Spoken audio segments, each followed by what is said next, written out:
महानगर र उपमहानगरमा भागबण्डासँगै सत्ता गठबन्धन दलद्वारा प्रतिनिधि सभा र प्रदेशसभा निर्वाचनसम्मै तालमेलको आधार तय। गठबन्धनको निर्णय विरुद्ध कांग्रेस पार्टी कार्यालय पोखरामा तालाबन्दी। पछिल्लो 5 वर्षमा 36,59,000 मतदाता थपिए। सम्बन्धित पालिकामा ठेक्का पट्टामा संलग्न व्यक्ति स्थानीय तह निर्वाचनमा उम्मेद्वार बन्न नपाउने। दलहरूको चुनावी गठबन्धनले महिला जनप्रतिनिधि घट्ने चिन्ता बढ्दै। समानुपातिक प्रतिनिधित्व सुनिश्चित गर्न मानवाधिकार आयोगको आग्रह। चीनको संघाईमा कोभिड-19 संक्रमण नभएका नागरिकलाई अन्यत्र सारिँदै संक्रमित नागरिक र जनावरहरू भने यथास्थानमै रहने। र धनगढीमा आयोजित राष्ट्रिय कबड्डीको उपाधि नेपाल आर्मीलाई फाइनलमा एपीएफ पराजित। नमस्कार, कान्तिपुर डायरीका साथमा साथी रमेश र म अनिल। समाचार अब विस्तारमा।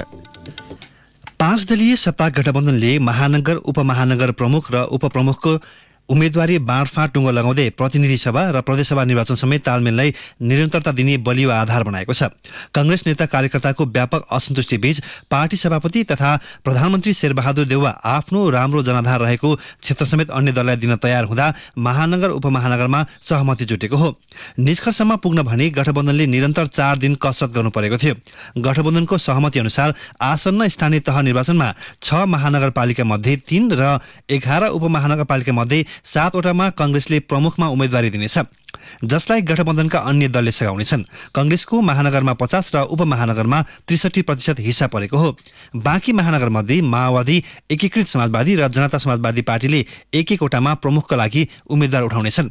उपमहानगरमा माओवादीले 18% तथा एकीकृत समाजवादी र जसपाले 9% हिस्सा पाएका छन्। माओवादीले 2, एकीकृत समाजवादीले र जसपाले 1 उपमहानगरपालिकामा नेतृत्व लिने भएका छन्। महानगरतर्फ काठमाडौँ, ललितपुर र विराटनगरमा कांग्रेसले प्रमुखमा उम्मेदवारी दिनेछ। काठमाडौँ उपप्रमुखमा एकीकृत समाजवादी, ललितपुर उपप्रमुखमा माओवादी केन्द्र र विराटनगर उपप्रमुखमा जसपाका उम्मेद्वार हुनेछन्। भरतपुर प्रमुख माओवादी, पोखरा प्रमुख एकीकृत समाजवादी र वीरगञ्ज प्रमुख जसपाको भागमा परेको छ। यी तीनै महानगरमा उपप्रमुख उम्मेद्वार कांग्रेसका हुने गठबन्धनको निर्णय छ।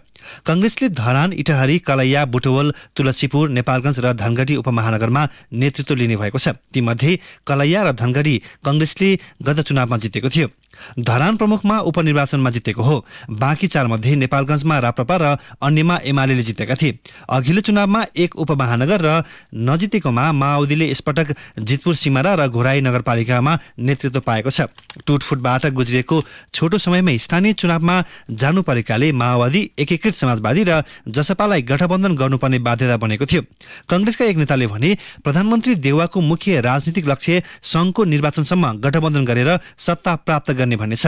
अन्य दलको स्वार्थ राजनीतिक शक्ति आर्जन गर्ने र त्यसपछि सत्ताको निर्णायक शक्ति हुनेतिर छ। दुवै पक्षको स्वार्थ मिल्दा महानगर उपमहानगरका पद बाँडफाँड मिल्यो। कांग्रेसभित्रको असन्तुष्टिका कारण परिणाम के हुन्छ अहिले भन्न सकिँदैन।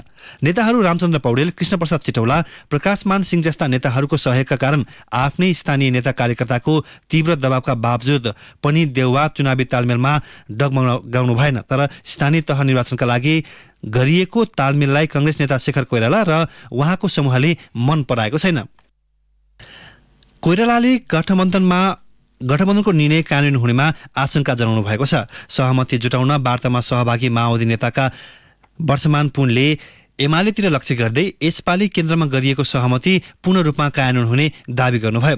गठबन्धनको निर्णय विरुद्ध पोखरामा कांग्रेस पार्टी कार्यालयमा तालाबन्दी गरिएको छ। भरतपुर र वीरगञ्ज महानगरको निर्णय सचाउन पनि स्थानीय नेता कार्यकर्ताले दबाव दिइरहेका छन्। यो असन्तुष्टिले अन्य पालिकामा गठबन्धन कसरी अगाडि बढ्छ भन्ने अन्यल खडा भएको छ। यसैबीच गठबन्धन दलले अन्य स्थानीय तहका लागि तल्ला तहका सम्बन्धित समिति मार्फत सिट बाँडफाँड गर्न आफू मातहतका निकायलाई निर्देशन दिएका छन्। कांग्रेस नेता ज्ञानेन्द्र बहादुर कार्कीले सहमतिको भावना अनुसार उम्मेद्वार चयन गरेर अघि बढ्न निर्देशन दिएको बताउनुभयो। 5 दलीय गठबन्धनले यसअघि जारी गरेको मापदण्ड, सहमतिको मर्म र भावना अनुरूप अविलम्ब सिट बाँडफाँड गर्ने तथा उम्मेदवारहरूको चयन गर्न निर्देश गरिन्छ। साथै सहमति बन्न नसकेको अवस्थामा 5 दलीय गठबन्धन भित्रै मित्रवत प्रतिस्पर्धा गर्न सकिने समेत समझदारी भयो। सत्तारूढ दलबीच सीट तालमेलमा सहमति भइरहँदा नेपाली कांग्रेसका स्थानीय नेताहरूले हेटौडा र पोखरामा अरू दलसँग तालमेल गर्ने पार्टी निर्णयको विरोध गरेका थिए। नेता कार्कीले केही स्थानमा देखिएका असन्तुष्टि सम्बोधन गरिने बताउनुभयो। असन्तुष्टिहरू पनि होलान्, तर मुलुकको बृहत्तर हितका निमित्त, यो पद्धतिको हितका निमित्त, लोकतन्त्रको हितका निमित्त ती हाम्रा मतभिन्नताहरूलाई मिलाएर लिएर जानुको अहिले विकल्प छैन। त्यसैले केही असन्तुष्टिहरू होलान्, ती असन्तुष्टिहरूलाई हामी छलफल संवाद मार्फत एउटा सहमतिको वातावरणमा लगेर 5 दलीय गठबन्धनले देशभरिमा खडा गरेका उम्मेदवारहरू तिनीहरूलाई निर्वाचित गराउनका निमित्त सबै साथीहरूलाई आफ्नो दलबाट आग्रह गर्छौं। गठबन्धनमा आबद्ध राष्ट्रिय जनमोर्चाले भने महानगर र उपमहानगरमा कुनै दावी गरेको थिएन। वैशाख 30 मा हुने स्थानीय निर्वाचनमा 36,59,299 नयाँ मतदाताले भाग लिनेछन्। 5 वर्षमा थपिएका नयाँ मतदाताको संख्या गत संसदीय निर्वाचनमा पहिलो दल एमाले पाएको भन्दा 5 लाख बढी हो। नयाँ मतदाता मध्ये केही पहिल्यै उमेर पुगेर पनि नाम छुट भएका थिए भने धेरैजसो भर्खर 18 वर्ष पुगेका हुन्। अघिल्लो संसदीय निर्वाचनमा एमाले समानुपातिकतर्फ 31,73,494 मत पाएको थियो। त्यो भन्दा 45,105 मत कम पाएर कांग्रेस दोस्रो स्थान भएको थियो। उसले 31,28,389 मत पाएको थियो। तेस्रो दल माओवादीका पक्षमा 13,03,721 मत खसेको थियो। थपिएका मतदाता सबैभन्दा बढी लुम्बिनीमा छन्। 5 वर्षमा लुम्बिनीमा 7,57,943 जना मतदाता थपिएका छन्। मतदाता थपिने दोस्रो नम्बरमा छ मध्य प्रदेश। त्यहाँ 6,66,220 जना थपिएर कुल मतदाता संख्या 33,31,170 पुगेको छ। प्रदेश 1 मा 6,62,896 मतदाता थपिएका छन्। यो प्रदेशमा अब 33,47,384 मतदाता सूचीकृत भएका छन्। अघिल्लो निर्वाचनमा 27,59,733 मतदाता रहेकामा यसपालि 34,12,869 पुगेका छन्। गण्डकी प्रदेशमा यसअघि 14,13,586 मतदाता थिए। यसपालि 3,75,825 जना थपिएका छन्। सुदूरपश्चिम प्रदेशमा 13,04,649 मतदाता 2,37,501 मतदाता थप भएर 16,32,150 पुगेका छन्। सबैभन्दा कम मतदाता थपिने कर्णाली प्रदेश हो। कर्णालीमा 2074 को निर्वाचनमा 7,03,504 मतदाता थपिएका थिए। 2,17,707 मतदाता थपिएर 10,01,082 पुगेका छन्। नयाँ पुस्ताका मतदाता के सोध्छन् र तिनलाई आकर्षित गर्न राजनीतिक दलले कस्ता कार्यक्रम ल्याएका छन्? यो प्रश्न नै सबैभन्दा महत्त्वपूर्ण हुने राजनीतिक दलका नेताहरूले बताएका छन्। सम्बन्धित पालिका क्षेत्रभित्र ठेक्का पट्टा व्यवसायमा संलग्न भएका व्यक्ति स्थानीय तह निर्वाचनमा उम्मेद्वार बन्न नपाउने भएका छन्। निर्वाचन आयोगको आचार संहितामा स्थानीय तहमा उम्मेद्वार बन्ने व्यक्तिले मनोनयन दर्ता अघि कुनै स्थानीय तहको ठेक्का पट्टा वा चल अचल सम्पत्ति सम्बन्धी व्यवहारमा संलग्न नरहेको सो घोषणा गर्नुपर्ने अनिवार्य गरेपछि त्यसविरुद्ध परेको रिटमा सर्वोच्च अदालतले सम्बन्धित पालिका क्षेत्रमा ठेक्का पट्टा गर्नेले मात्रै उम्मेद्वार हुन नपाउने आदेश दिएको हो। सर्वोच्चले सम्बन्धित स्थानीय तहबाहेक अन्यत्र ठेक्का पट्टामा संलग्न भएको व्यक्तिलाई उम्मेद्वार हुनबाट नरोक्न आयोगलाई आदेश दिएको छ। न्यायाधीश नहकुल सुवेदीको एकल इजलासले आयोगले जारी गरेको आचार संहितालाई व्याख्या गर्दै यस्तो आदेश दिएको हो। आचार संहिताको व्यवस्था विरुद्ध यादव श्रेष्ठले वैशाख 4 मा सर्वोच्चमा निवेदन दिनुभएको थियो। श्रेष्ठको निवेदनमा सुनवाई गर्दै सर्वोच्चले स्थानीय तह निर्वाचन ऐनले स्थानीय तहको ठेक्का पट्टा वा अन्य चल अचल सम्पत्तिको व्यवहारमा संलग्न रहेका व्यक्ति उम्मेद्वार हुन नपाउने गरी रोक नलगाएको भन्दै आचार संहिताको व्यवस्थालाई सम्बन्धित स्थानीय तहमा मात्रै लागू हुने गरी सीमित गरिदिएको हो। निर्वाचन आयोगले भनेको छ सर्वोच्चको 5 वैशाखको आदेशमा भनिएको छ निर्वाचन आयोगले निर्देशिका बनाउँदा वा आदेश जारी गर्दा संविधानले व्यवस्था गरेको दायित्व अनुसार निर्वाचनलाई स्वतन्त्र, निष्पक्ष र मर्यादित बनाउन प्रचलित कानून व्यवस्था प्रतिकूल नहुने गरी आवधिक निर्वाचनका स्वीकार्य मूल्य मान्यता अनुकूल उचित र तर्कसंगत मानकका आधारमा गरिनुपर्ने देखिन्छ। कुनै पनि स्थानीय तहको ठेक्का पट्टा सम्बन्धी व्यवहारमा संलग्न नरहेको भन्ने आचार संहिताको प्रावधानले व्यावसायिक सरकार नरहेका स्थानीय तहमा समेत उम्मेद्वार हुनबाट रोक लगाउने देखिन्छ।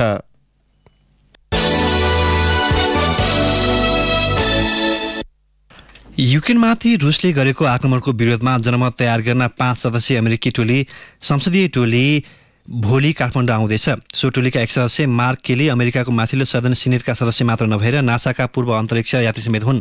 अमेरिकी टोलीमा मार्कका अतिरिक्त माथिल्लो सदन सिनेटका 3 र तल्लो सदन हाउस अफ रिप्रेजेन्टेटिभ्सका 1 जना सांसद छन्।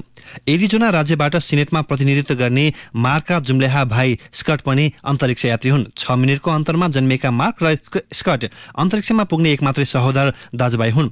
उनीहरूमाथि शून्य गुरुत्वाकर्षण भएको ठाउँमा लामो समय बिताउँदा त्यसले मानवमा पर्ने असरका बारेमा वैज्ञानिक अनुसन्धान गरिएको थियो। उनीहरूमाथि 10 वटा टोलीले अध्ययन गरेका थिए। वैज्ञानिकहरूले पृथ्वी र अन्तरिक्षमा रहँदा केली दाजुभाइको शरीरमा आउने अन्तरलाई समेत तुलना गरेका थिए। कान्तिपुर डायरीमा अब ब्रेकको पालो। स्थानीय तह निर्वाचन ऐनले उम्मेदवारी दर्ता गर्ने क्रममा नै राजनीतिक दलले स्थानीय तहको प्रमुख वा उपप्रमुख मध्ये 1 जना महिला रहने सुनिश्चित गर्नुपर्ने व्यवस्था गरेको छ।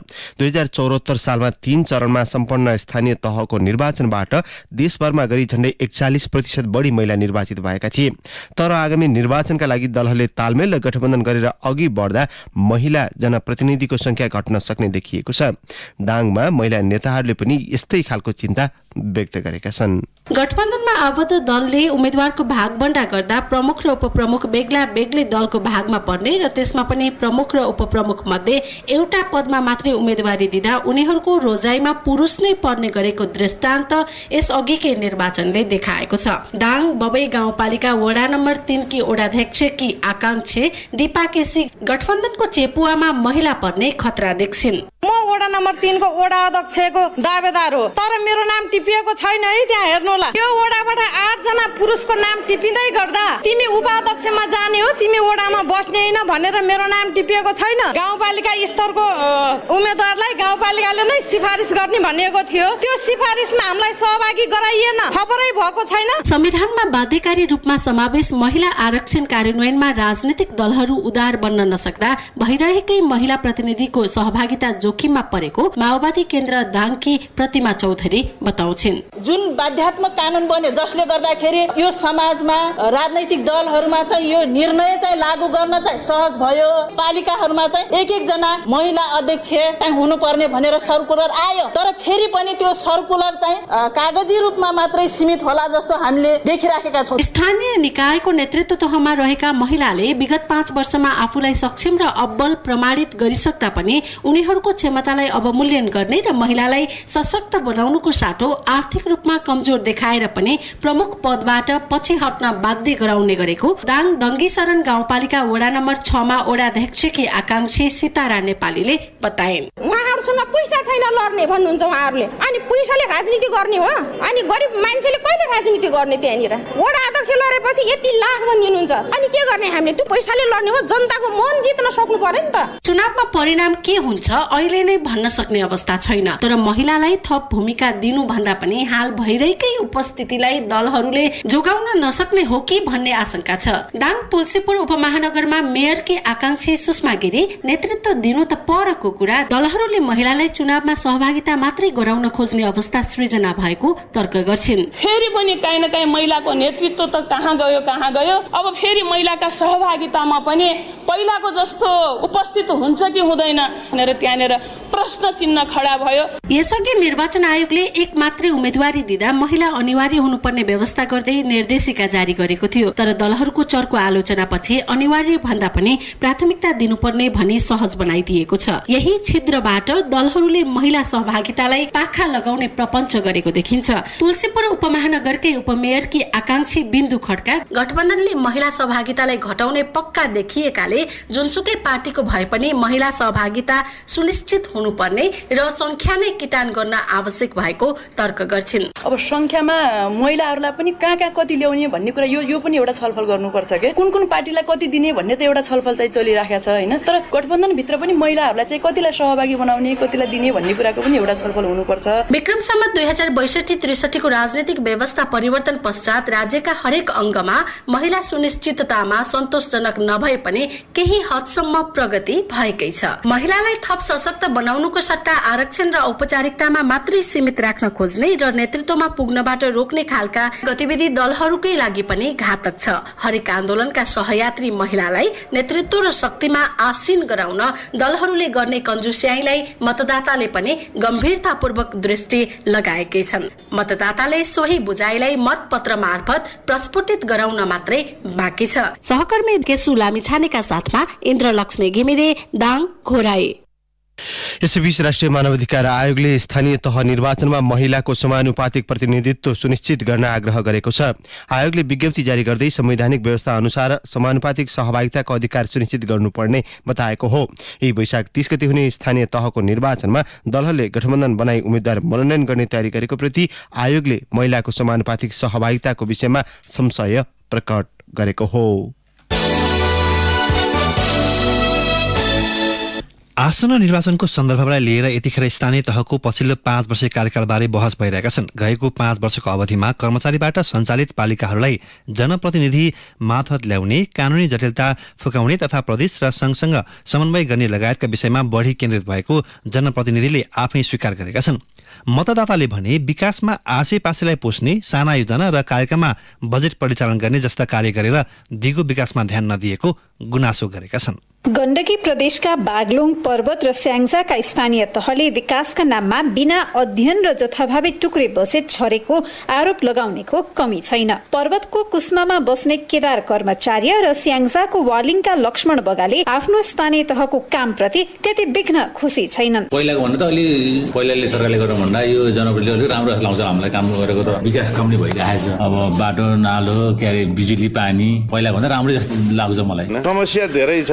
पानीको छ एउटा, अब हस्पिटल भयो, शिक्षा भयो, जाम भइरहेछ, ट्राफिक बजार अस्तव्यस्त छ, ढल एउटा सफा छैन, विविध छन् अरू। म्याग्दीको धौलागिरी गाउँपालिकाका अध्यक्ष थम्सरा पुन पनि आफ्नै कामप्रति उति सन्तोष मान्न सक्दिनन्। भौगोलिक विकटता आफ्नो स्थानीय तहको मुख्य बाधक भएकाले प्रतिबद्धता अनुसार काम गर्न नसकिएको उनी स्वीकार्छिन्। जिल्लाको 45% भूभाग ओगटेको गाउँपालिकामा फोहोर मैला व्यवस्थापनदेखि सडक, शिक्षाका पूर्वाधारको पहुँच पुर्याउन पहल गरे पनि जनताले प्रत्यक्ष अनुभूति गर्न सक्ने गरी काम गर्न अझै केही वर्ष लाग्ने पुनको भनाइ छ। धेरै चुनौती खेप्या होला भन्ने बाहिर आकलन हुन्छ, तर त्यति धेरै त होइन। किनभने अलिकति राजनीतिक चेतना कम भएको टिमहरू पनि थियौँ हामी। खेपि नसक्दाको अब्जेक्सन पनि होइन, ठ्याक्कै सोचे जस्तै रफ्तारमा काम गर्ने बाटा पनि मिलेन। पर्वतको फलेबास नगरपालिकाका मेयर पदमपाणी शर्माले नगरपालिकामा अध्ययन बिना कुनै पनि ट्र्याक खोल्ने लगायतका विकासका काम नगरेको दाबी गरे। पर्वतको कुस्माबाट 1 घण्टाको ग्रामीण सडक हुँदै पुगिने यस नगरपालिकामा 0 किलोमिटर पिच सडक भएको अवस्थाबाट माथि उकासिएको र 5 वर्षमा शिक्षा, स्वास्थ्य पूर्वाधारका क्षेत्रमा राम्रै विकास गरिएको शर्माको भनाइ छ। जिरोबाट सुरु गर्दै गर्दा एउटा नगरपालिकाको चाहिँ नि गर्नुपर्ने पाइपलाइनका कुराहरू हामीले गरेर उठान गर्यौं। विद्यालयका भवनहरू 40 वटा जति भवन बनेका छन्। विद्यालयमा अंग्रेजी माध्यमको पठन पाठन सुरु भएको छ 4 कक्षासम्म। विद्यालय बसको व्यवस्थापन भएको छ 2टा बदले। अब स्वास्थ्यको सन्दर्भ बर्थिङ सेन्टर सहित हस्पिटल पनि हामीले चाहिँ नि हामी आएपछि हस्पिटलको चाहिँ सेवा शुभारम्भ भएको छ।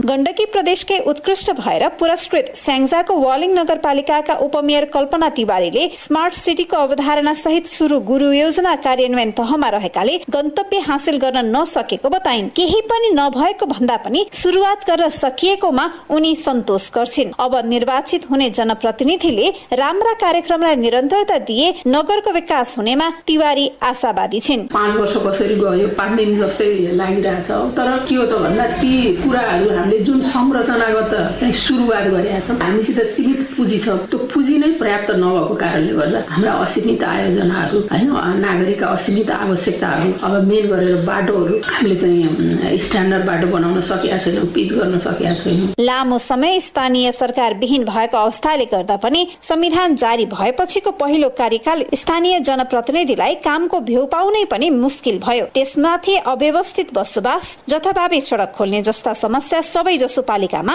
व्याप्त छ। तर अब कम्तीमा स्थानीय सरकारले गर्ने कामको आधार तयार भइसकेकाले नयाँ निर्वाचित हुने जनप्रतिनिधिबाट पुरानाले गरेको गल्ती नदोहोरिए मात्रै पनि नागरिकले चाहेका विकास पूरा हुनेमा आशावादी हुनुको विकल्प छैन। रेडियो कान्तिपुरका लागि रामकृष्ण लामिछानेका साथमा दिवा भट्टराई। रिपोर्टपछि कान्तिपुर डायरीमा अब ब्रेकको पालो। कान्तिपुर डायरीमा अब आर्थिक प्रसङ्ग। चालु आर्थिक वर्ष 2078-79 को 9 महिना अवधिमा प्रदेशहरूको बजेट खर्च 31% बराबर मात्रै देखिएको छ। अहिले अर्थतन्त्रमा समस्या देखिनुमा संघीय सरकारले बजेट खर्च गर्न नसक्नुलाई मुख्य कारण भन्दै आलोचना भइरहेका बेला प्रदेशमा अवस्था झन खराब देखिएको छ। प्रदेशहरूको हालसम्मको खर्च वार्षिक विनियोजित बजेटको 1/3 भन्दा कम छ।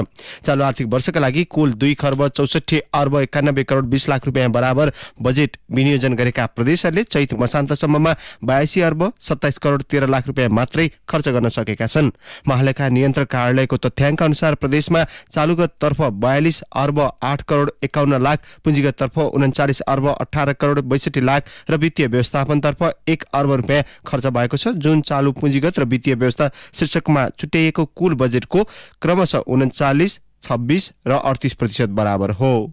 सरकारले इन्टरनेट सेवामा लगाउँदै आएको करको दर पुनरावलोकन गर्ने जनाएको छ। यसका लागि सरकारवाला निकायले उठाउँदै आएका मुद्दा र विद्यमान कानूनलाई समयानुकूल बनाइने सञ्चार तथा सूचना प्रविधि मन्त्री ज्ञानेन्द्र बहादुर कार्कीले बताउनुभयो।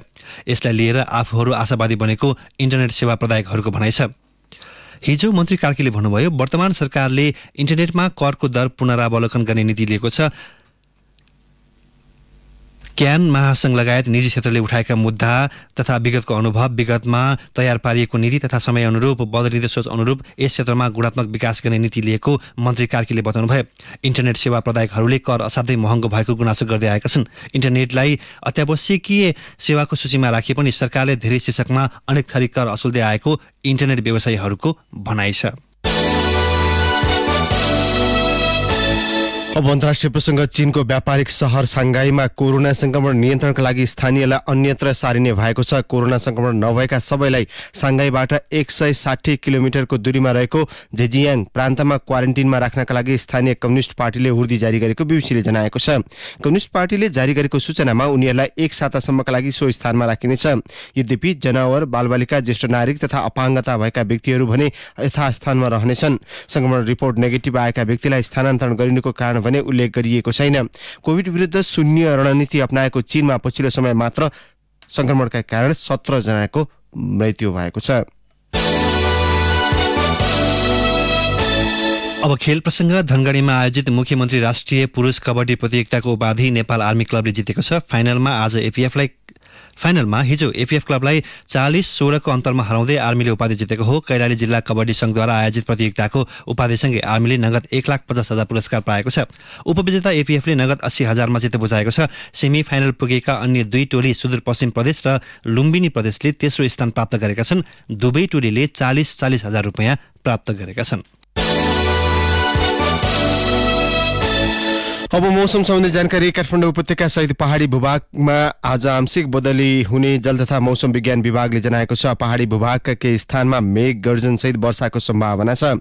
केही बेर अघि 18 डिग्री सेल्सियस मापन गरिएको काठमाडौँ उपत्यकाको अधिकतम तापक्रम आज 26 डिग्रीसम्म पुग्न सक्नेछ।